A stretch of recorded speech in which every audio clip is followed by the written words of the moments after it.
This is Henk Rogers. You might know him from the recent blockbuster movie called Tetris, where he was the main character, played by Taron Egerton, the Rocket Man dude. In the 1980s, Henk battled against several major players, all trying to secure the rights to what would eventually become one of the most iconic video games of all time.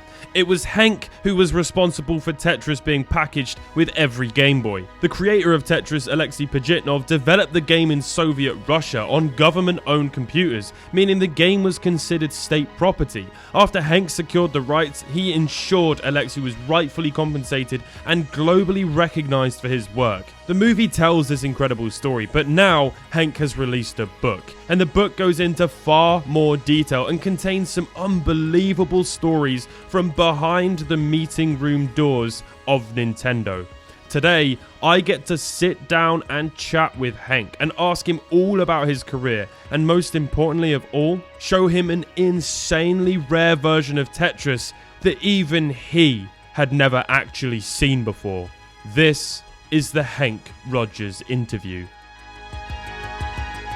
Henk, hey. Welcome to my channel. Nice welcome to meet to the UK, and very nice to meet you as well. You're releasing a book. That is what we are here to talk specifically about. I absolutely loved it. I watched the movie as well, but the book is just jam-packed with even more than the movie, because the movie was just a sort of a short section of your life, and obviously this book is the whole thing. It's certainly a really interesting look into the behind the scenes of these massive companies. Obviously Nintendo is very much what my whole channel is about, and you were right in there at the start of Nintendo's boom. What was that like? I got my start in the personal computer boom.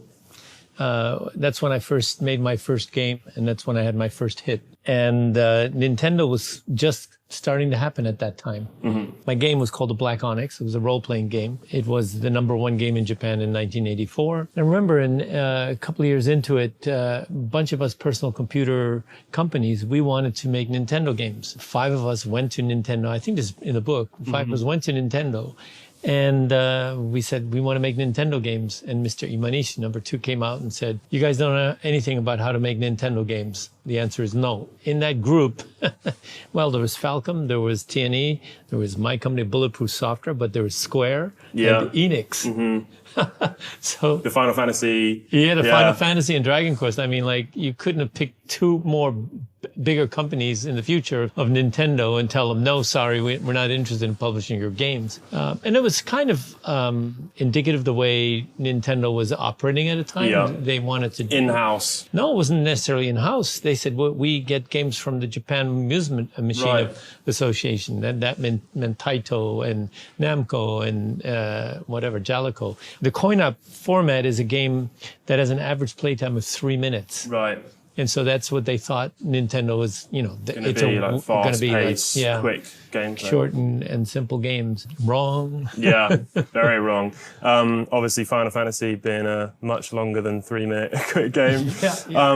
Tetris was a game that you discovered in, was it Las Vegas? It was at the Consumer Electronics Show in Las Vegas. By that time, I had a publishing company. Yeah. I was looking for games. I was traveling the world looking for games to bring to Japan as a publisher. Because I spoke English, I had a little bit of an advantage over the Japanese companies. I could move quicker. I went to all the shows all around the world looking for games. And it took a almost painfully long amount of time from you discovering it to securing any rights on it. Eventually, obviously, all of them. But at the time, it was very up in the air for much longer than the film kind of made out to be. The film can't capture, time. Yeah.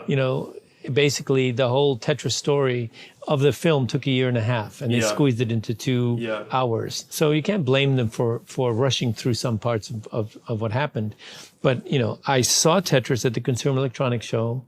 I looked at the copyright notice on the game, and it's from Elorg to Andromeda to Mirrorsoft to Spectrum Holobyte. I knew Andromeda and I knew Mirrorsoft. So I decided to go after Mirrorsoft, and I sent them a fax. I remember those fax days. And after a couple of weeks of sending them faxes, maybe it's more than that. Maybe it's like a couple of months, I got a fax back saying the games business has moved to another place, and this is no longer the fax number of Mirrorsoft. Yeah. It's like, and this was just to secure the rights for the Japanese version at this point. At this point, I was just trying to get, I was just trying, because each time you have somebody in between, they're taking a piece of the pot. Exactly. You know, by the time it get to me, I've been paying royalties to all these different companies. Yeah. So I was trying to go upstream as far as possible. Then I started talking to Mirrorsoft, and Mirrorsoft, you know what? Spectrum Holobyte is coming to Japan to deal with these rights, because they were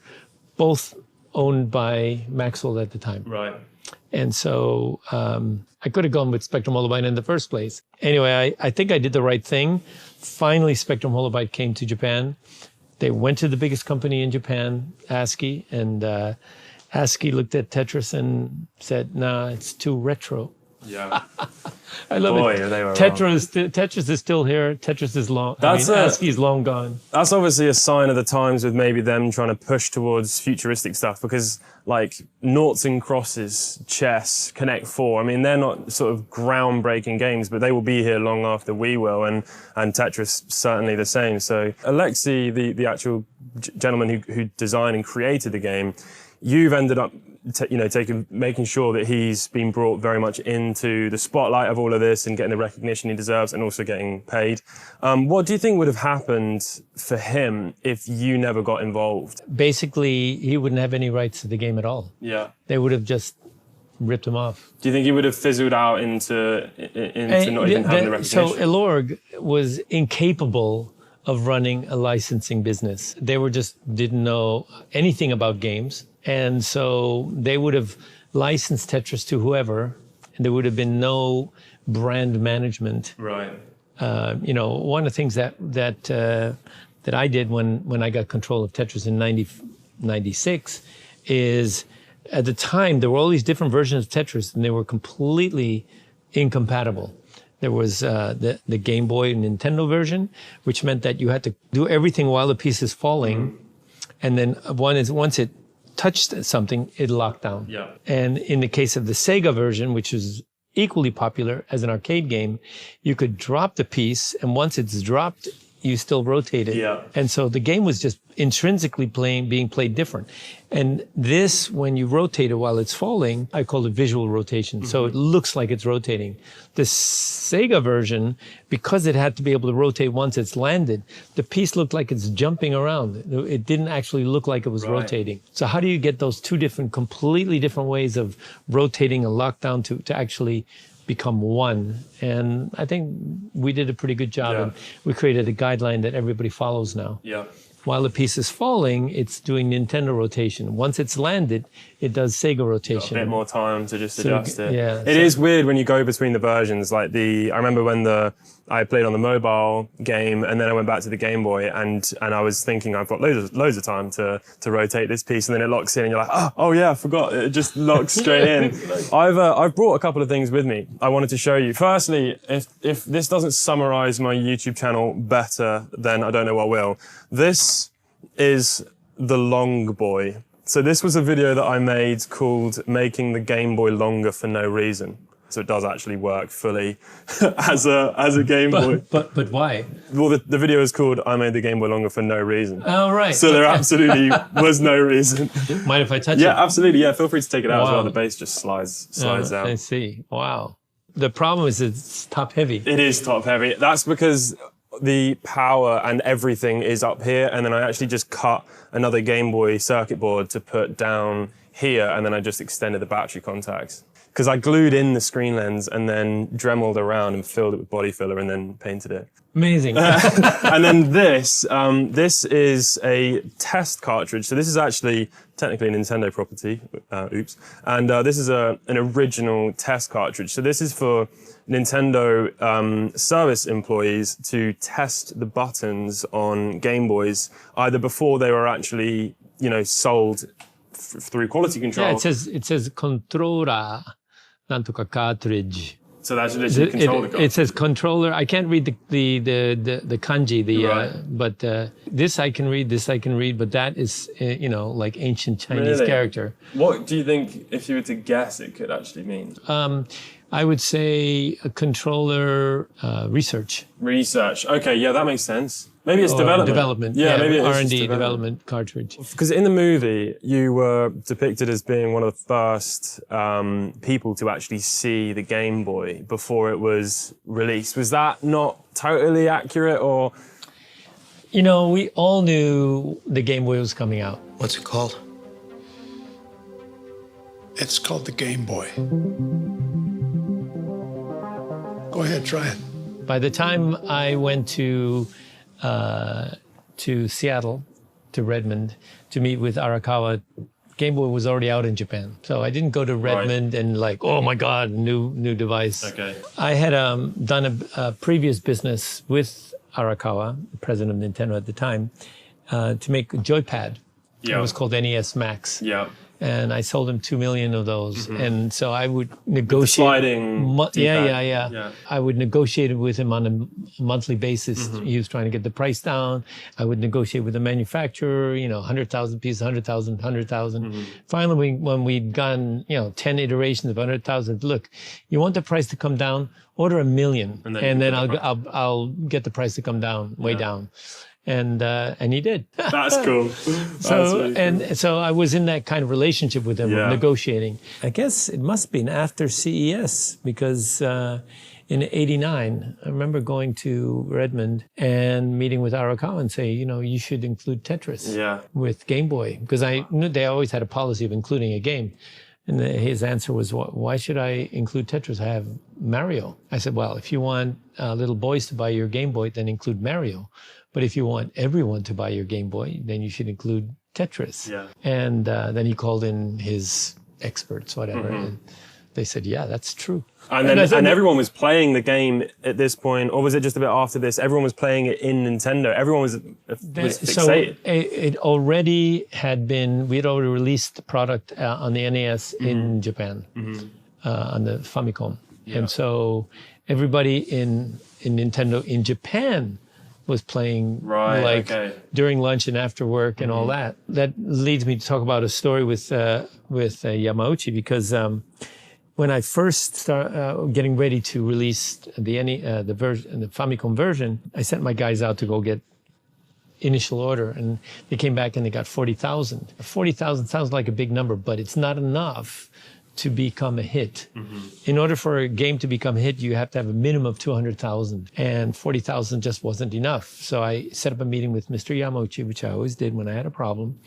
And to Mr. Yamauchi, I think I may have one of the greatest games of all time. And I don't know whether it's my marketing that sucks or whether it's my sales guys that suck. And use Japanese words equivalent. I don't know what suck is in Japanese. but we could only get 40,000. So Yamauchi calls in Miyamoto. Miyamoto comes in the room. Yamauchi says to Miyamoto, "Is this a great game?" And he said, "Yes." And I said, "How do you know?" It says, "Because your secretaries and your accountants are playing at lunch and after work, and we've never seen that before." Okay, and he called in Mr. Imanishi. Why would anyone even question Miyamoto at that point? Yeah. Just take the word yes and do what needs to be done. Well, I mean, maybe he wanted to know on what scale. Right. So then calls in Imanishi, who is number 2, is the managing director. Imanishi, I want you to put Nintendo's seal of approval on the game. And I want you to call all the distributors and tell them to order more. So I'm all stoked and go back to Yokohama, happy. Next day, Imanishi calls me and says, "Please don't hold me to having to put Nintendo seal of approval on the game, because if I do, everybody else is going to want it. Yeah. And it means I have to set up a whole team of people to decide whether a game should have Nintendo seal of approval on it or not." He didn't say this, but Yamauchi will forget that he said it. And now, I mean, it did actually happen that every game then did come out with a quality seal. Like, that was like the assurance that it was a legitimate game. That ended up being the standard. Not in Japan. Right. Oh, okay. Well, we actually have a Japanese version. You're right. It isn't the one. It's only, maybe must be only be the American ones. Yeah. Interesting. And PAL and everywhere else. Everything that you just mentioned, I have read in your book, and hearing you tell me is kind of surreal because it was like I read it from you and now I'm hearing you saying it. But, well, you know, the way I write is basically it's like I'm talking. Yeah, that's what I really loved about the book. It was genuinely like a campfire story of like the craziest adventure, and it genuinely is so crazy that it's hard to believe. Like this could very well be a fictional story. I mean, it would take. It could actually be a movie. It could be a movie. It could be a movie. Oh wait, it's already been a movie. I have to say that the book was absolutely phenomenal. I mean, the movie was really great, but the book just has so much more jam-packed in there. And for someone like me, a Nintendo fan, hearing conversations take place inside Nintendo with yourself and all the executives, it is surreal. And that was also another thing that became very apparent, was that you just did not hold back from doing whatever needed to be done during your career. I mean, at all points of your career, there was no hesitation to deal with the highest up people and just tell them it straight and get things done. That is admirable, to say the least. It feels like people are thinking that I'm psyching myself up to do some of these things. But no, it's just the way I am. I didn't do anything like different. I just did it my whole life. It's like a long adventure game. And yes, during the adventure game or during the role-playing game, I'm going up levels because I'm learning things. Yeah. I'm learning how to make deals. Yeah. I'm learning how to market. I'm learning how to sell. All these different things I'm learning. I'm learning how to program. And these are all power-ups in the game, in my game of my life. Mm-hmm. So, and I'm still doing it. As a businessman myself, there's so many elements of this book that I love, but also just hearing your own personal thoughts and experiences through business was really cool. I actually highlighted a bunch of really cool things that you wrote down. One of them was like, if something isn't working, stop doing what you're doing and do it differently, or and I think that takes some skill to even spot what that might be to adjust it. But it was really fascinating. Again, you've brought Alexey very much through this with you.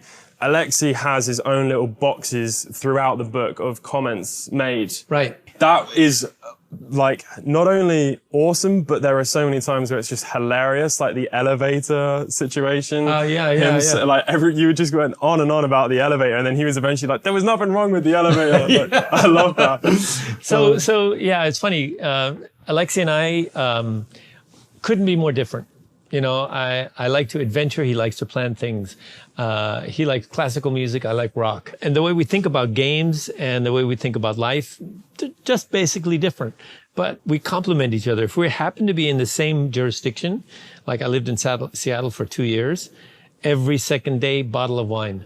And we're not talking about Tetris anymore. We're just talking about all kinds of things. But it's great because we're almost never agreeing about something. We're always like, this is what I think. No, this is what I think, and so on. And it's great, and it's been a great friendship. I brought a couple of other things I wanted to show you. The famous, iconic Korobensky, is that how you say it? The soundtrack in Tetris? Korobeneki, I think, is one of them. There's Katsusha, Korobeneki, and Troika. And is it Korobeneki that's the... I think so. I get them mixed up a little Yeah. bit. Troika is about three horses pulling a sleigh. Right. Katsusha is actually a soldier song about his girlfriend back on this is like during World War II. It's not even a classic song. I didn't know that. I get that from the 8-bit soundtrack there. I didn't know that. And then Korobeneki is probably, I don't exactly know what that story is about, but it's classic. Do you know that if that was actually the first song that was on the Game Boy? Like, because it's Type A, the name of the song that you select, and it obviously has the do during the gameplay. Yeah. Was that the first song always? Was that the one that was always intentionally going to be used? I published first on NES, on Famicom. Yeah. And that was the basis for the Game Boy game. Yeah. So the only real change from the version that I created to Game Boy is I followed Alexey's instruction. He wanted to have the button layout a certain way. Yes, yeah. And so if you're on a personal computer, move left, move right, rotate, and hard drop. Yeah. When you switch it backwards, then it means on this key here, left, right, rotate, and drop on the right button. Right. But Game Boy reversed it. Yeah, so that the action buttons are It's rotate. yeah. Yeah. And I did prototype that. Yeah. I sent it down to my QA section. You know, I said, make that the soft drop, make that, and rotate left, rotate right. Everybody hated it. Because it was the reversed. It's because they're used to playing another way, and they lost their skill. Yeah, I was just going to say I have made a mistake, because this one is a cool way of explaining what I do on my channel, but I also made a Game Boy where I literally took the D-pad and put the D-pad here and the action buttons there. Yeah. So you could have played Tetris the PC right. way. Oh, and by the way, that when I first came to, I brought with me a Nintendo machine and a little screen so that Alexey could play. And because it was backwards, he held the controller upside down. Yeah, that's hilarious. All of that, by the way. Yeah. All of that's in the book. So I brought a couple of things to show you, because as a Game Boy enthusiast and collector of rare and mostly worthless stuff. Don't say that. Don't say that. This is historical stuff. Oh no, it is. Come on, yeah. come on. No, it's very true. Very true. And I might turn you in, you know. But then also, have you heard of the Mega Duck? The Mega Duck? Yeah, why did Tetris not get released on the Mega Duck? It's sacrilege. I don't know. What is this? Alongside of great games such as Snake Roy. Cougar Boy was an alternative name of the Mega Duck. It was a different regional one, but... What is it? I've never seen this thing before. Yeah, that's crazy. Well, that obviously explains why it was a massive flop and didn't really do very well. These are really rare. So this was a really cheap kind of... This is really bad. Yeah, really bad. Yeah. They kind of look like little Tic Tacs. Yeah, I mean, to go from one side to the other side. I know, it's horrendous. And how do you do like a diagonal? You've got to you can't just, it doesn't just lean. You have to be forcefully pressing both. I mean, this is obviously designed by somebody who never actually held a machine. Yeah. Yeah. Sorry about that guy, but whoever you are, No, well, I mean, it didn't do very well either. And also, if you look, this is Snake Roy. But they've even just gotten a spelling mistake on the sound keys. Is it made in China or something? No, it's made in China. China. It will be made in China, but this one was for the South American, like Brazil. Sankey's right. They misspelled snake on the box. Sankey's right. So I have also actually brought you a gift. This is a all metal custom Game Boy with USB-C charging and an IPS display. So it's actually got the same sort of screen technology you'll have in a phone. It has quite a weight to it. It's in the form factor of a Game Boy Pocket, but it has the internals of a Game Boy Color. So it has all access to all the games that the Game Boy Do you have a cartridge? I do. So I have brought you a game to go with your Game Boy, and these are something that I don't think you might even know about, by the sounds of it, because I was telling you before about the soundtrack, the famous soundtrack, the This game, there was such a small amount of these games that came out of only Japan that does not feature that soundtrack, and they're nicknamed the Minuet version. Have you heard of any of that before? No. So plug that game into the Game Boy. All right, so I'm gonna plug it in and turn it on. So that is the licensing screen, but it's now vanished. What do you notice about this licensing screen? Is there anything that stands out? Well, bulletproof is not hyphenated. Oh, okay. That is exactly what it is. This copy is, without question, the rarest retail copy of Tetris in the world. Nowhere does bulletproof feature a hyphen on the packaging or in the game. And obviously that is such a small detail, but making it insanely rare and desirable to collectors. But on top of that, if you now press start on here and just make sure that the volume is cranked all the way up, can you hear that Type A is a completely different soundtrack? Only a few of these games have that. It does not have the original soundtrack that everyone's familiar with. Wow. Have I genuinely shown you something that you're actually not familiar with? That you've default started playing the game. It's such a rare a nuanced little detail that even the Well, I would have complained about the copyright notice. not having bulletproof. Yeah, not having a hyphen. Not having the hyphen. This copy, by the way, we should probably be wearing gloves while handling this, but it's all good. Even the manual doesn't have a hyphen on bulletproof. No, I understand what you're saying. I got it. And you know something else that I don't know if it came in the book, but when they first sent me this, I said the copyright notice has to be on the screen for 8 seconds, and you have to wait 4 seconds before you can click through.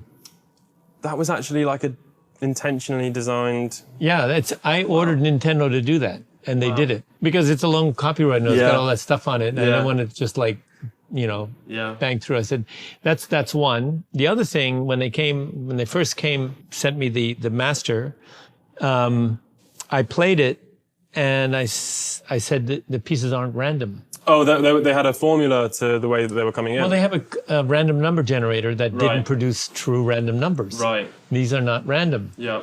And so I told my QA section, like, count pieces. Sure enough, I think the S piece was like coming out twice as much. Right. I said, this is unacceptable. Mm-hmm. The Russians will never approve this. Mm-hmm. And so on Saturday, before they went into production, the programmer came over and we worked on the random number generator together. Wow. In That my is so office cool. in Yokohama. Well, what are your thoughts on having now discovered Minuet It's like, Tetris? wow, what happened? it means that they rushed the first production out to before they were ready. Mm-hmm. This one here is not as rare as this, but still very rare. And this one is. This one came with a link port to play Tetris multiplayer. This is where it starts getting random. This one has the hyphen. Oh, right. But then in the manual, doesn't. And obviously this means nothing to the majority of people, but to collectors, these sorts of small details are Wow. obviously fascinating things. But I've also actually just managed to find on a Japanese auction another one of these, so I can always send your office one of those if you want one for the office. Decoration in my office. Before we end, I just wanted to also talk to you about how the book finishes, which is what's going on currently in your life, which is the climate. Yep. Your new sort of focus. I sold a company in 2005. It was one of the first companies to make games for mobile phones in the US. And a month after I sold a company, found myself in the back of an ambulance with 100% blockage of the Widowmaker. That's the largest artery in your heart. 95% of the people die that have that happen to them. In that ambulance, first thing I said is, you got to be kidding me. I haven't spent any of the money yet. But the second thing I said is, no, I'm not going. I still have stuff to do. And in the recovery room, I was thinking, what did I mean by that? By stuff. I'd already made enough money, so my wife didn't need me anymore. My kids already graduated from university, so they didn't need me anymore. I was done with the kind of thing that you normally think that you have to get done in your life. Then I said, what is it that's going to piss me off if I didn't do something about it by the end of my life? Basically, I went and thought about my bucket list. The first item in my bucket list came to me in the back of the newspaper while I was in the recovery room. It said, oh, by the way, we're going to kill all the coral in the world by the end of the century. Now, I moved to Hawaii when I was 18, from New York City to the beach. And I was surfing or diving every day. So, I fell in love with the ocean, coral, everything about it. Ocean acidification caused by carbon dioxide, caused by us. Yep. So I said, okay, mission number 1, end use of carbon-based fuel. And so I started in Hawaii, because Hawaii's my home at the time, and decided I was going to end the use of carbon-based fuel in Hawaii. We really don't need it. But at the time, we're importing $5 billion a year of oil and $1 billion of coal. Out of the oil, $1 billion, a 30%, billion and a half goes to jet fuel, and $1.5 billion goes to ground transportation. $2 billion plus $1 billion, $3 billion goes to make electricity. That was the biggest one. So, okay, first let's take the biggest one. That's the way I look at it. If you can show that you can fix the biggest problem, the other ones are going to be easier. Yeah. Biggest problem. So we tried everything. And finally, our biggest success came in 2015 when Hawaii was the first state to pass a mandate, a law that says Hawaii has to go 100% renewable by 2045. So basically the end of fossil fuel for electricity, 2045. 2 years later, California did the same thing. They copied us. And today we have 15 other states with the same legislation. So it's moved, the domino effect moved across the country. And today we're at 36% renewable. We're on track. Making the decision is the first step. Just make the decision. Don't ask your engineers. Tell them they have to get this done by whatever date you decide. And now we started a new organization, the Blue Planet Alliance. This is working outside the United States because U.S. is only 4.3% of the people in the world. And we need the whole world to get behind this. So we bring island countries to Hawaii to show them what we did and to help them do it back in their home country. So we've so far brought 26 island countries to Hawaii. When we bring an island, we bring someone from the government, someone from the utility, someone from the regulatory agency, and someone from the community. And they get to meet everybody that was involved in the transition in Hawaii and ask every question that they could possibly think of. So we teach them how to do it and then give them the energy to go and do it back home. And they get to see that it's actually possible, which is... It's actually possible. Yeah. And it's not that hard. Yeah. It's been a real pleasure talking to you. I've really enjoyed this. I'm so happy that I managed to get to show you some things that you'd never even seen before, including the long boy and the mega duck. It's probable that I did hear the minuet version before. And I don't know whether I complained about it or what. Is there anyone that might know? I can find out. That would be I can ask my brother might know. Wow. My brother used to run QA because he had like a photographic memory for games. So you've got a copy of it now. This one in the back here is for no, you. He'll know. Everything and more is in this book. It is a phenomenal read. I absolutely loved it. April Fool's Day. I'm still trying to figure out my April Fool's joke. We'll get to that, because that's the release date of the book. Thank you very much for this. Thank you. It's been awesome. Thank you. All right, thank you. Wow, that was so fun.